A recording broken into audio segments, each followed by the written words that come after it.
It's first in Group F, taking on the surprise package Morocco, who finished second in Group H, and it goes down at 7 o'clock a.m. Eastern Time on Tuesday, August 8th. Looking at the FIFA rankings, this is a huge mismatch. Les Bleues are 5th ranked, while Morocco, the Atlas Lionesses, are 72nd, the second lowest ranked side in the tournament, just ahead of Zambia. Now, an interesting storyline in this game here is that Morocco head coach, France head coach, Wendie Renard, who is French, was also the head coach of the Moroccan men's team in the 2018 World Cup. Morocco also lost to France in the men's World Cup semifinals just last year, but that's just a side note. Back to the women's side and this tournament's results. Looking at France, they started off their World Cup campaign with a surprising 0-0 draw with Jamaica, but a 2-1 win over Brazil and a 6-3 win over Panama meant they finished first in Group F with 7 points. Despite Panama taking an early lead in the second minute through Martha Cox, France responded to score the next 5 goals, including a Diani hat-trick on their way to the 6-3 win. It sends France into the round of 16 with a chance to reach the quarterfinals or further for the 4th straight Women's World Cup. Now for Morocco, they took a 6-0 thrashing by Germany in their first game, but the Atlas Lionesses didn't look like they'd be standing at this point in the tournament after that loss, but they did rebound with 1-0 wins over both South Korea and Colombia to snag the unlikely second spot in the group, behind Colombia, who actually had wins over South Korea and even Germany themselves. Now that sends them through to their first round of 16 in their nation's history, and it sets them up for their first meeting with France since the 2006 friendly, so that was quite some time ago. Let's look at the odds for this game, and unsurprisingly, France are massive favorites at -600 to win. The draw is +700. A Morocco win is 14-1. A bet on over 2.5 goals is -211. Under 2.5 at +160. Both teams to score yes, +150. Both teams to score no, -200. All of these odds come from Bet365. Now don't forget, you can also look at some alternative ways to bet this game, like on the spread or the Asian handicap, depending how your book has them listed. So if you think France can win by a blowout, you could go -1.5 to win by 2 or more. That's -210. If you think Morocco can keep it close, you can go +1.5 at +160. Or obviously, you could go further either way.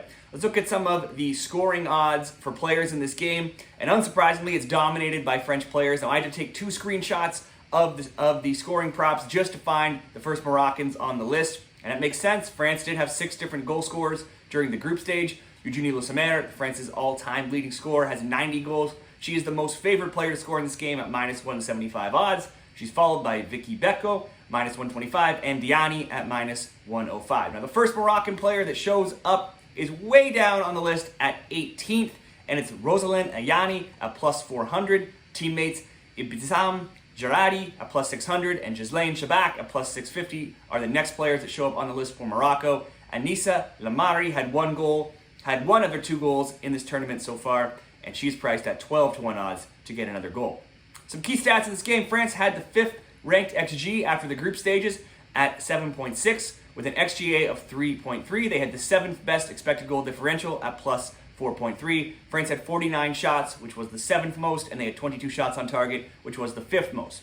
Morocco's numbers here, they aren't great reading. Their 2.8 XG ranks 14th among the 16th remaining teams, only better than Colombia and Jamaica. With an XGA of 4.2, their -1.4 expected goal differential ranks 15th out of the 16 knockout round teams, only ahead of South Africa. Morocco had 24 shots and 13 on target. That's 24th out of 32 teams for the tournament for shots and 13th overall for shots on target. Let's look at some of the best bets for this game. It's no doubt in this game that France will be bombarding the Moroccan goal and will hold most of the possession. France had 73% of the possession against Jamaica, 54% against Brazil, and 72% versus Panama. Morocco had 25% of the ball against Germany, 37% versus South Korea, and 40% versus Colombia. So have been outpossessed in every game so far and will likely be outpossessed again against France. It is impressive, though, that against South Korea, despite being outshot 16-10, they did not allow the Koreans to put a single shot on target. Now, for a pick in this game, I think this is tough. France looks like the obvious winner here, but we have such a small sample size of games to go on. On one hand, I want to say maybe the Moroccan story keeps going and they keep it close. Their last 2 games, they were improved, and France couldn't score on Jamaica, and they allowed 3 goals to Panama. So if you feel that way too, you could go for that +1.5 or +2.5 on Morocco. But then I see the 6-0 loss to Germany, who didn't even advance, and remember that France took out Brazil. Now, I don't see Morocco getting many shots on target here. We just saw the top teams show up in the first round of the round of 16 with Spain and Japan cruising to easy wins, and that may be the case here too. So if you like shorter odds, you could just go over 2.5. I saw that at minus 190 at Caesars Sportsbook. That would bring into play a France blowout, or even if Morocco gets on the board and France gets a couple goals, you could still go over 2.5. Or for a little bit better odds, you could put together a same game parlay at Bet365 and pick France to be leading at halftime and winning at the end of the game. So it's a halftime, full-time result, and France to simply score over 1.5 goals. So France to score 2 or more, France to be leading at halftime, and to win the game. That would come in at minus 150 odds. That's going to be my pick for this game. What do you like between Les Bleues and the Atlas Lionesses? Let me know in the comments below. Be sure to like this video and subscribe to the channel for more Women's World Cup picks. And if you liked this video, well, you might like this one too, as I preview the other game going down on Tuesday between Colombia and Jamaica. Thanks, everyone.